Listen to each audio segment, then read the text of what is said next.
Все, айта беріңіз. Жарайды. Мен алдында лира оған едім, санға бекер ауыстырып саппын, қайтадан лира қоям, гулира атымды.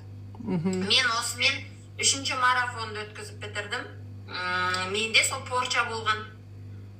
Тем более легкий порча емес. Бұл Асим ханымға дейін 3 күн қаралған, о жақта жақсы болдым тоже. Тоже Асим ханым сияқты күші бар кісі, бірақ одан кейін маған психология жағынан еще восстановиться ету үшін маған тағы да керек болды осындай марафондар. Өйткені мен 3 күн ол аз болып қалды. Енді жазылғанымен, бірақ все равно осындай поддержка болу керек болған маған психологиялық жағынан, еще әлі де болса самооценкамды қайтадан орнына келтіру, уверенностьті қайтадан, өзімді енді қайтадан по кусочкам собирала. Поэтому маған осындай Асим ханым сияқты постоянно уже 3-ші марафонды алып бітірдім ғой, поэтому постоянно енді ала беретін боламын, Алла қаласа. Бұдан да жақсы мықты болу үшін, күшті болу үшін, енді күйреп қаласың ғой, порча деген оңай емес, күйретіп жібереді адамды. Кладбищенская, да, порча Екінің была? басына бермей ақ қойсын, жауыма да тілемеймін, мысалы.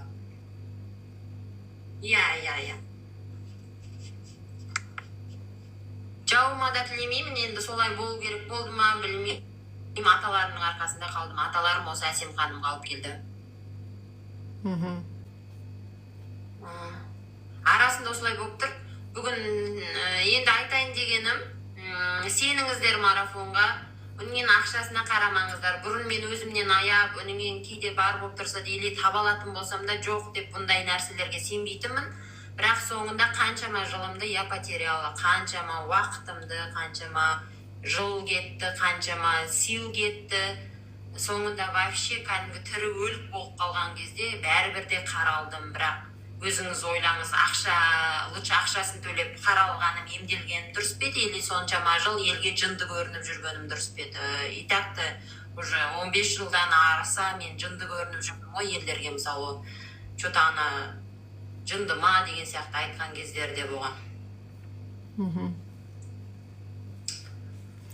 Гүлира, порча істегенде қандай ощущение болады, соны айтып бересіз ба? Порча жасалған адам қандай болады?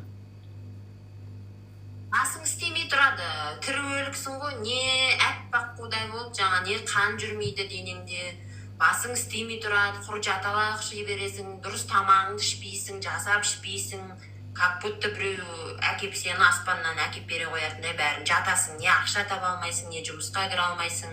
Жұмыссыз жаттым, әке-шешемнің жанында масыл болып жаттым. Не өлілердің қатарында емессің, не тірілердің қатарында емессің. Ештеңеге қызығушылық жоқ, ештеңеге.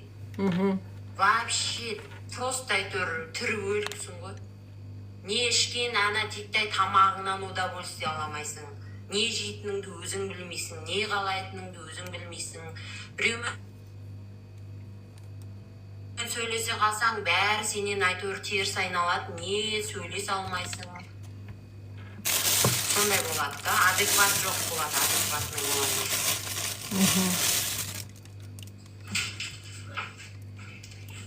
Энергия 0 болады, энергия 0. Қандай жұмыс болса да кіріп істей беріп әйтеуір нәпақаңды табу деген мүлдем болмайды. Сен әйтеуір шайтан азғырып тұрады, іштеме, ақшасы аз, ой қойшы, басқа бірдеңе табылып қалады. Если порча есть, у вас нету энергии, понимаете?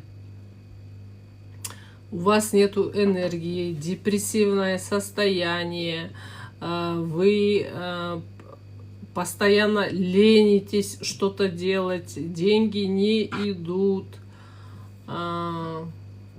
У кого-то жжешь, у кого-то аппетита нету. Но это на каждого человека индивидуально все действует, понимаете?